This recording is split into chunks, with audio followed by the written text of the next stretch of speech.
Welcome back. So what we're going to do now is we're going to create our client computer. And there's a couple of things that we need to do first. First of all, we're going to have to figure out how to get into the computer. Now in this case, we just flip the cover off, the cover comes out, much like Rachel Ray, we'll just put it back here, never to be seen again. And so we're inside the computer. Now we're going to need a couple of tools, nothing exciting.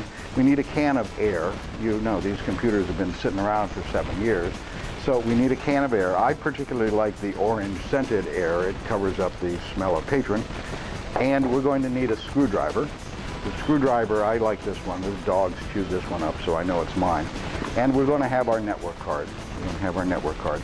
So once we have all our tools gathered, what we're going to do is we're going to turn on the computer and we're going to boot into the BIOS. Now, if you've never been into the BIOS, you'll see that there's a message that comes up that says hit F2 for setup. So we're going to hit F2 for setup. A lot of people never go into the BIOS.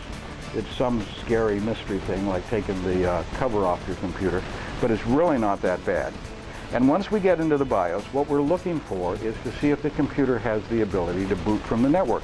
So what we'll do is we'll just kind of arrow down here to where it says boot sequence, and we'll hit enter, and we can see that our choices are to boot from the floppy disk or to boot from the hard drive.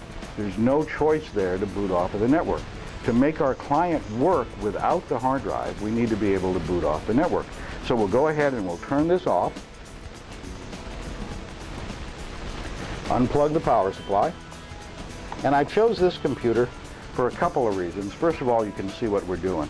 So the first thing, since we're not going to use the hard drive, we're going to pull this little thing out, just kind of lay it aside, and we're going to pull out the hard drive. There's a lot of ways to do it, but your computer will probably be a little bit different. But just so you know that I'm not fooling you, we're going to pull out the hard drive. Here's the hard drive. This is like a 6 gig hard drive. I haven't seen those in years and years.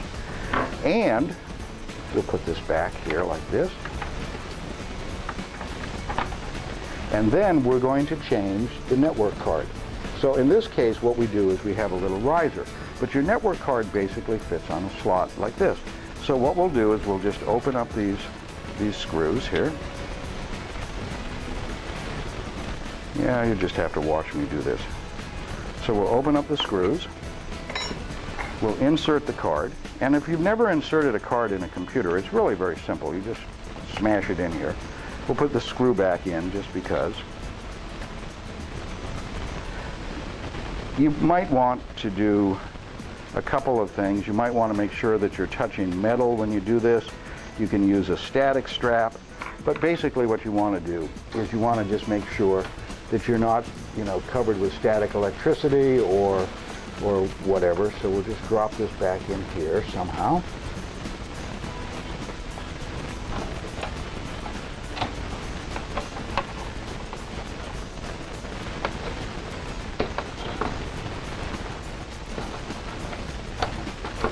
And we'll mash that down like that, and we'll power it back up.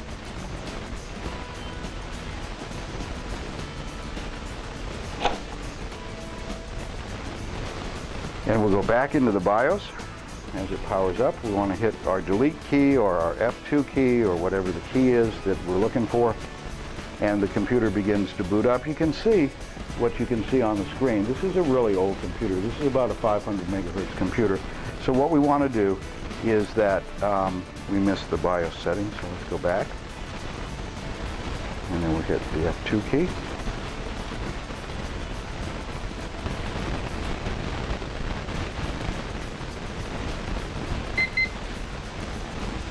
And now we'll go down to our boot sequence. And we see that we now have a new choice. We have the choice to boot from the floppy disk, or we have the choice to boot as our first device from the network card. So we'll move this up to be our first. We'll move this up to be our first disk, and then we'll hit escape to exit, and then we'll escape one more time to exit out of that, and we want to save our changes, and that's it. What we've done is we've taken a computer that did not have the ability to boot from the network, we've added a secondary card to it, and now we have the ability to boot from the network. And that's all there is to it. Now, What we'll do in a second, while you're pondering whether or not you want to get into this or whether you want to use a newer computer, is we'll go ahead and we'll get into taking the Gates computer apart. So come back in a sec and we'll do that.